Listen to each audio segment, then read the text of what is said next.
bathroom. So that's what she might be talking about. But maybe, if she was down here, she thought the upper left was this one. Who knows? But she saw a woman with longer sort of brown hair in the upper left window. So either it was the living room window or the bathroom window up there. She said she saw the same female a couple more times in the same window, and she would duck down when M looked at her. So when she was looking up there, the person would duck down. M then said she drove to the back parking lot behind 1122 King Road. So now she goes back behind where we always thought Koberger likely parked his car, and parked. She stated she could see the back courtyard area behind the house and noticed all the lights were on. So what she's talking about is the courtyard right there with the patio right outside the sliding glass door. And we can see it a little bit better if we move down right there. So she could definitely see that from the parking area right up there. M stated her map told her to walk into the back of the house. So remember, the GPS coordinates seem to indicate that the DoorDash delivery was in the back of the house, but apparently it's not. So it says M stated her map told her to walk to the back of the house, but she did not feel comfortable going down, that hill there. So because there was no path, you're just kind of walking through the woods. M said she started to walk down the road, which runs north and south immediately to the east of the residence. And then she said, M stated, a tan sedan drove next to her while she was walking. All right, so she's walking down like this, and a tan sedan drives by her. So this is likely, probably around 350, maybe something like that. I mean, we don't know because we don't have the surveillance footage. M said there was one male driver and noticed he did not look at me, she said. She said he looked completely zoned out and just drove by her. M later stated the driver was white with blonde or red spiky hair. M also noticed the dome light in the car was on when it went by, and later told me the male was wearing a light collared shirt. Well, we know Brian Koberger doesn't have red spiky hair. He also doesn't drive a tan vehicle. And when this vehicle is driving by, everybody's still alive in the house. So just keep that in mind, Pro-Burgers. I know you're going to want to shift attention to the guy driving the tan vehicle, completely ignoring the lime green Elantra that you guys have all been talking about for months and months. But maybe the lighting out there makes the tan car, which would have been lime green, look like it was white. You guys are nuts, man. M stated she walked back up to her car and drove back to the front of 1122 King Road. So now, so just picture it like this. She's walking like this, then the tan car drives by, then she turns around and walks back this way to get into her vehicle that's parked back behind her, where Koberger likely parked many times on the 23 times that he was in the area. Probably parked back here looking through Madison Mogan's window. So again, M stated she walked back to her car and drove back to the front of 1122 King Road. So she parked in the front, drove to the back, didn't want to walk down, then drove back to the front. But it says at which point she saw the address numbers. So at that point she did see the numbers. M said she placed the order at the front door, took a picture, and then left at approximately 4 o'clock. And then down here it says, during the time M was in the area of King Road residence, the white Elantra can be seen via the King Road camera driving back and forth on Walanta Drive, and then enter the King Road, Queen Road loop at approximately 3:56.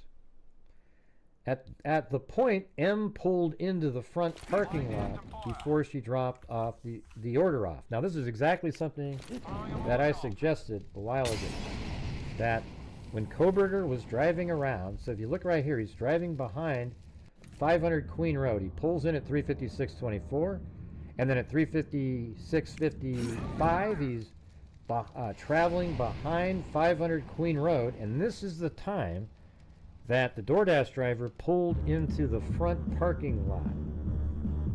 And then at 3:57:27, the headlights can be seen briefly on 1127.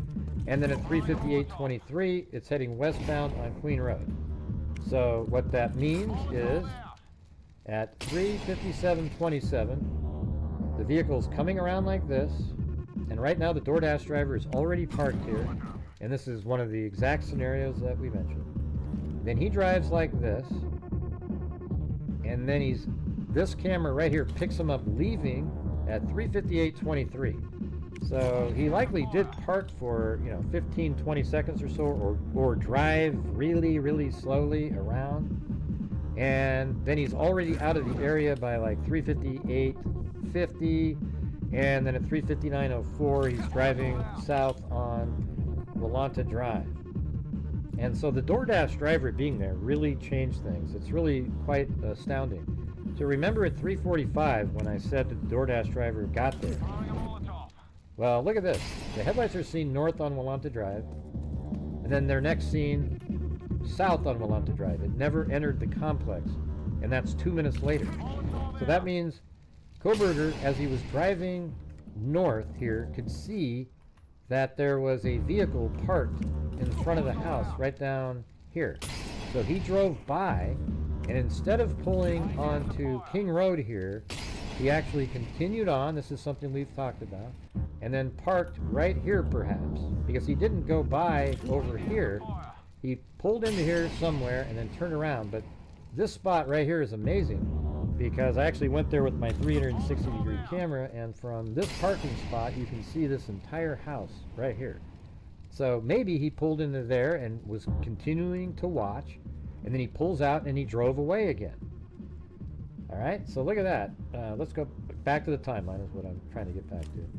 Then at 3:48, it's over at Ridge Road and Paradise Drive. It does a U-turn.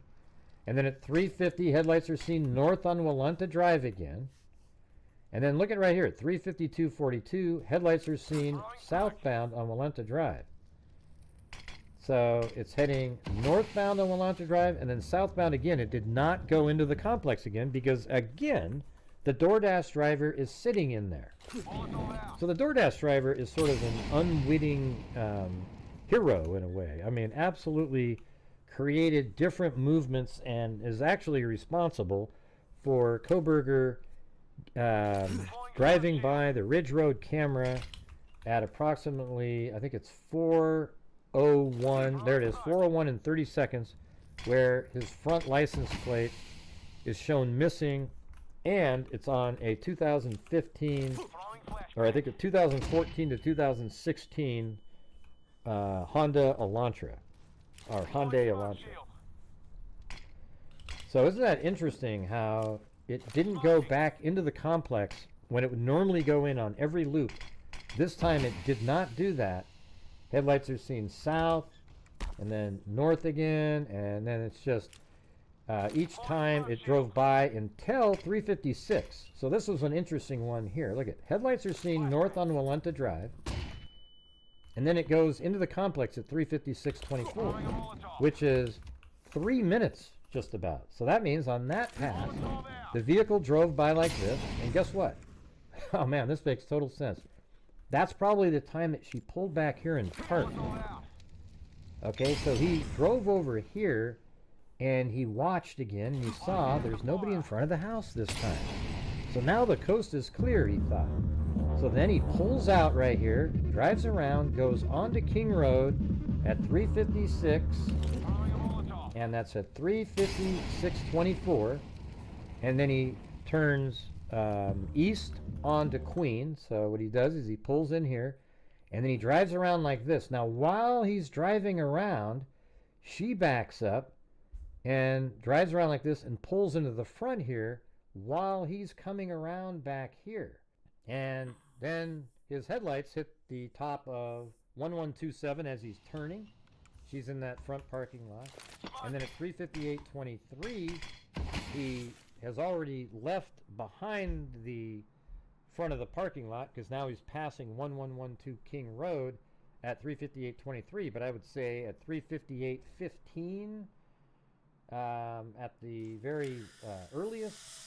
He's right there. He's driving by right here. And she's parked right there. And then he drives by the camera, and then he drives this direction. Now, interestingly, that's when he drives down here and does a U-turn and comes back and does not go into the complex again. Because now, when he drove by, she's parked in the front of the house again. So he gets the hell out of there, and he drives around over here, and it's right in front of this house here where his vehicle is spotted missing a front license plate. I mean, it's just absolutely perfect timing, and it makes complete sense now. It's unbelievable. So it says, during the time M was in the area of the King Road residence, the white Elantra can be seen, I just explained all this, via the King Road camera, driving back and forth on the Willanta Drive, and then enter the King Road loop at approximately 3:56 hours. And it says, but at that point, M pulled into the front parking lot before she dropped the order off. The white Elantra pulled in behind M because a gray Subaru, and she has a gray Subaru Forester, so it drove in behind her and then exited the King Road at approximately 3:58 hours. M did not mention seeing the white Elantra behind her at any time, so she didn't see that. So she's parked in the parking lot, and he would have driven right behind her. So picture what they're saying here is she pulls in like this, headlights facing the house. Then he comes down this street like this and drives around, and at that point he's behind her as he goes like that. And then it says, I continued to question M about her time near the residence. She told me she walked down Queen Road at one point, so that's probably when she parked in front of the house the first time, and she was looking for the address, with her flashlight out. M can be seen doing so on the footage, so that means on the 1122 King Road camera, you can actually see the DoorDash driver walking down the street with a flashlight. Isn't that incredible? M can be seen doing so on the footage from the King Road camera. M also continued to tell me the female she saw in the upstairs bedroom window would duck down when M looked at her. M described her as having long brown hair.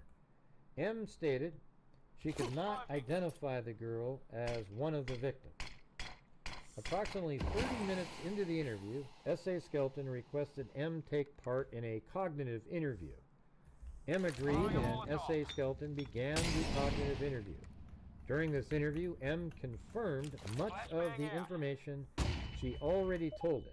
M was able to remember she had her dog with her during one of her walks in the area, but did not clarify much more in the ways of the details of the evening. We thanked M for her cooperation, offered any support she may need, and concluded our interview.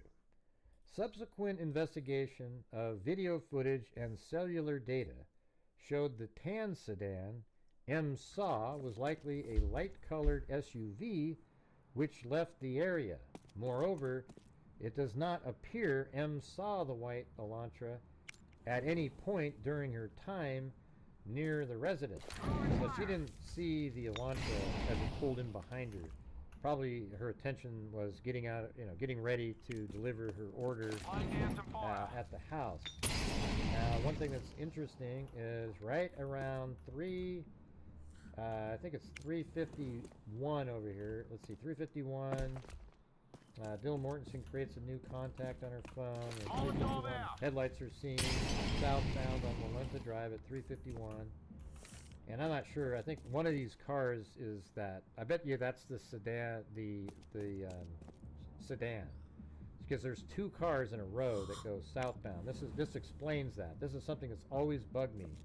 And if you watch my channel, you'll know that twice headlights are seen going south in a row on Willanta. Now it's pretty clear that one of those times is likely that tan sedan. All right, and so let's see. So that was Dylan Mortensen creates a new contact on her phone, and there's an individual that walks, interestingly, in the back parking lot of 500 Queen Road right around this exact same time. so it makes you wonder if that's the guy that got into the tan vehicle and then drove by the DoorDash driver and then maybe went on the drive. So the timing of all that makes complete sense now. Yeah, so it turns out she never saw the Brian Koberger. The DoorDash driver did not see Brian Koberger, and she did see a tan vehicle, and I think that's right. I bet you anything that's right around 350, and that would match the time. So she parks in the front, maybe at 3:45, gets out of her car, walks a little bit, can't find it, goes back to her vehicle, and then drives back behind the 1122 King Road address up in the upper parking lot there. And as she starts walking back towards the house, a tan vehicle drives by her, and then she turns around and walks back the other direction to get back in her car. Then she drives to the front parking lot again, and that's when eventually she delivers the order right around 4 o'clock. Now, remember, we have it right in here when she said she left right around 4. It matches the key fob sounds, 3:59:46, 3:59:48, 3:59:51. You hear 3 key fob beeps. She would get out of her vehicle, and she just delivered it in the front of the house. And then headlights are seen on Yolanta Drive heading northbound, so that's Yolanta coming back. But again, she's still there. That's why he didn't come back into the complex. That's what proves that these key fob sounds are her. Okay, because he did not go back into the complex at 4 o'clock and 14 seconds because she's still there. She didn't leave right at 4. And then 4 o'clock and 27 seconds, the key fob goes off again, and then 4 o'clock and 28 seconds, and then I bet you they have her on surveillance footage, driving by the camera probably at like 4 o'clock and 45 seconds. And then Koberger then drives around onto Ridge Road, and that's when he gets his front license plate spotted, as I explained earlier. But man, I just find this kind of stuff absolutely fascinating. This is what I live for, is trying to figure out these little puzzles, and I think this all brought together a lot of little elements. It tells you why he parked over here all those different times, because he was still dealing with the DoorDash driver the whole time, from 3:45 all the way until basically 4 o'clock. And then he finally came back in when the coast was clear, and then it's go time. Alright? So anyways, leave any comments in the comments section. Let me know what you think. I think this made complete sense now. And I even think that guy walking in the back parking lot is probably connected to the tan vehicle that drove by. And that person has absolutely nothing to do with the homicides. And we know that because nobody was dead at that time. Alright, he just drove away, and Koberger's DNA is on the knife sheath, and he's also confessed. Okay, so for you pro-burgers out there that are still looking for an angle, it's just not going to happen. Alright, so thank you all very much for watching this video. I really appreciate you taking the time. I think this stuff is absolutely incredible. Alright, so again, thanks for watching, and as I always say, until next time, be safe out there.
They're schemers.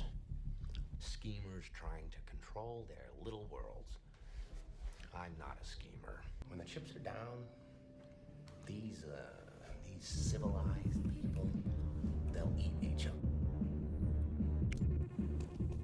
Molotov out.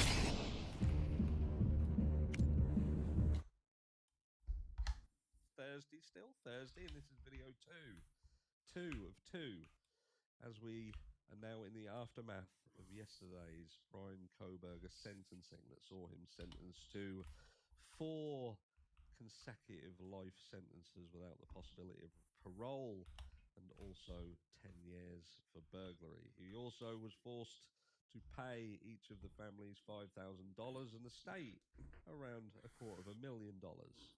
And yeah, seems that $5,000 is the price of a life. But anyway, in this video, we're going to talk briefly on Dylan Mortensen and Bethany Funk. This is going to be quite a controversial video.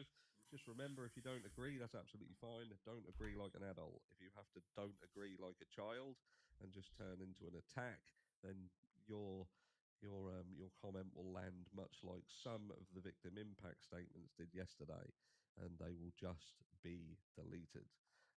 This isn't a sounding board for people who feel that everyone should think like them.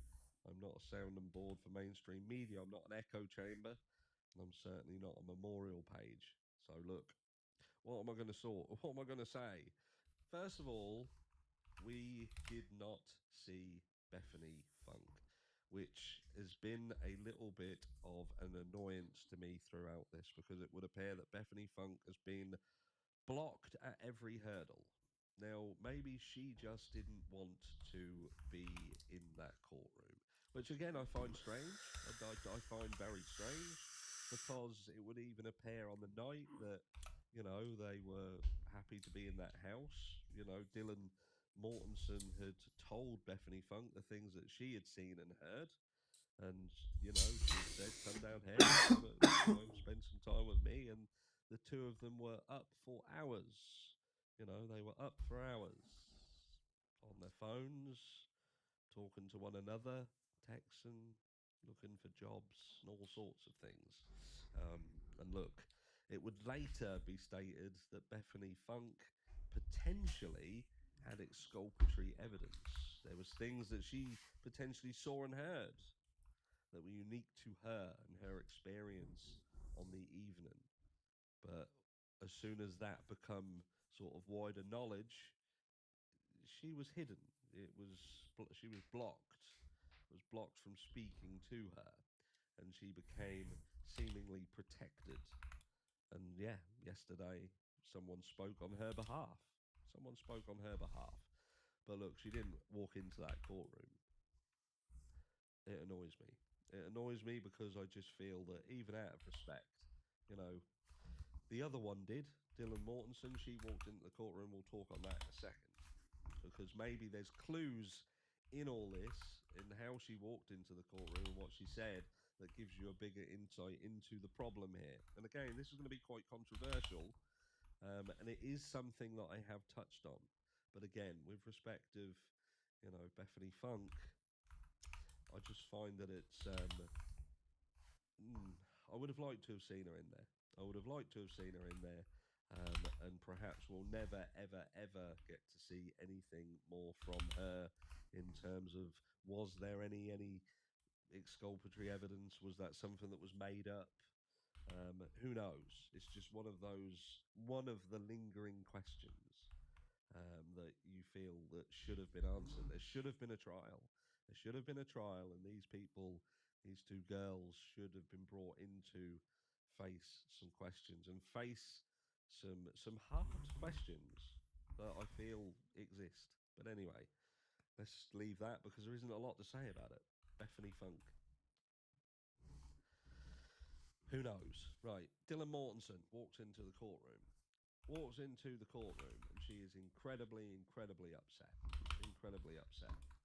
And the downside is, I find it very hard to have any kind of sympathy. I find it very hard to have sympathy. And why? Because, you know, there seems to be and look, I've said this multiple times, even if this was my children on this night, and my own children had failed to contact 911, failed to call the police for this amount of hours, and it was shown that they weren't asleep.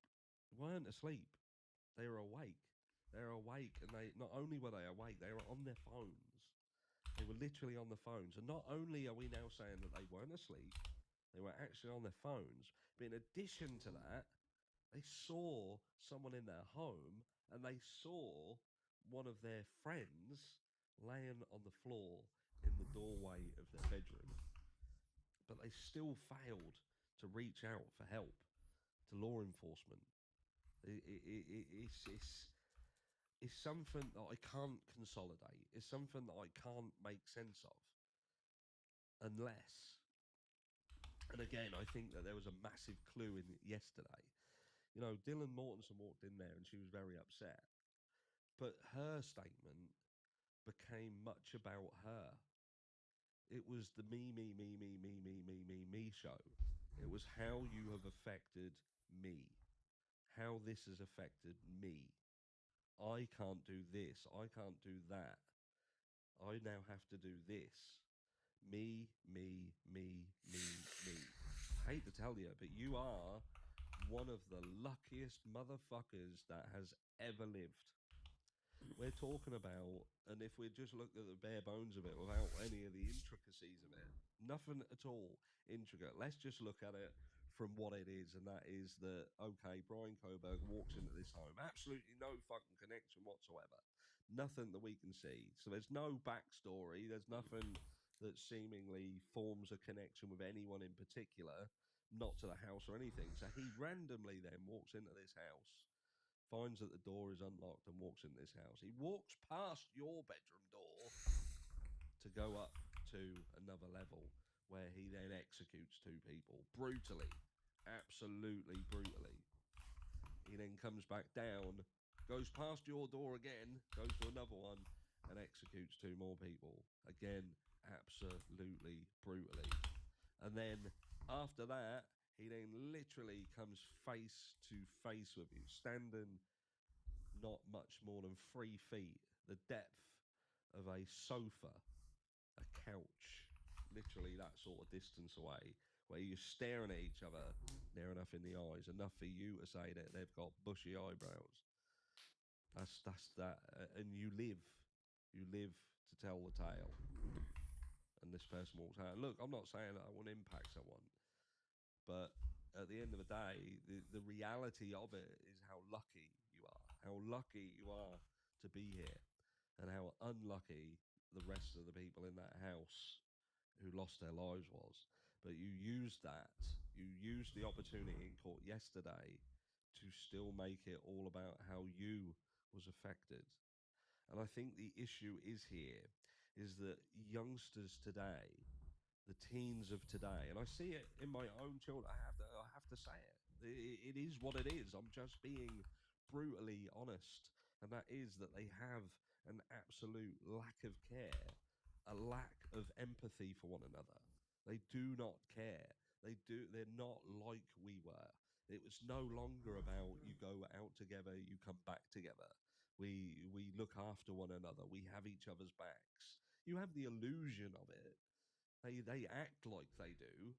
They go out and they go out drinking together and they take selfies together and want the world, this projection of how wonderful their lives are as they take pictures of what they're eating, what they're wearing, and the time together and the smiles in front of the camera. But the smiles fade when the camera goes away. And many of them aren't as happy as what they appear in these pictures. And that's the issue here. I think that this isn't about Dylan Mortensen and Bethany Funk being involved in this crime. I don't think that they're murderers, that they're killers. I just think they didn't really care that much.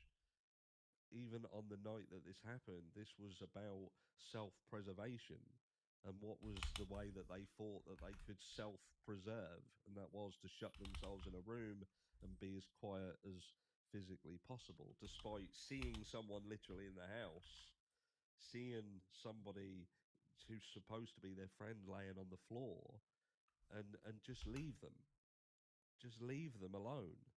The only thing that still raises a question to me if you can pick up the phone and call people and make calls, why would you just not call 911? That not call of 911, it's almost like you have to consider.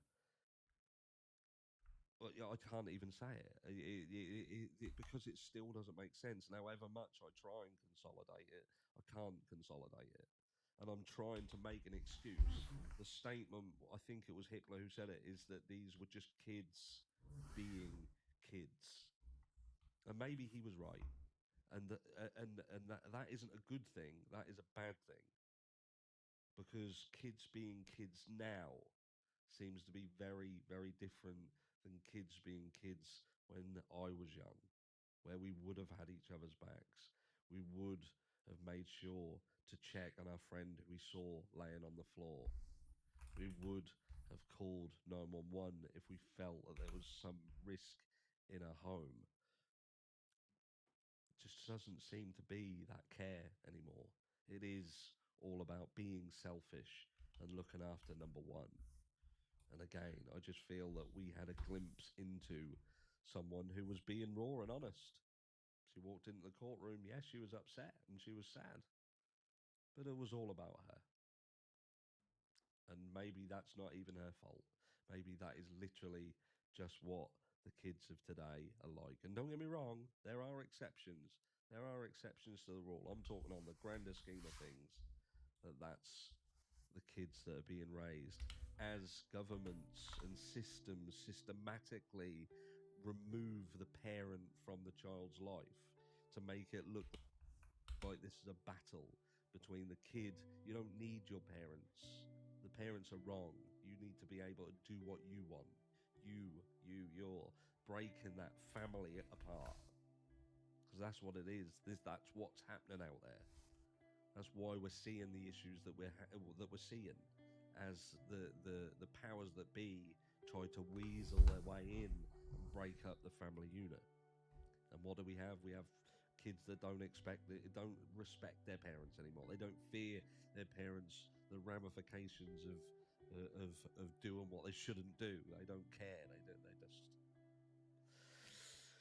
tell me I'm wrong. Tell me I'm wrong if you can. Love you all, and I'll speak to you all tomorrow. Mwah.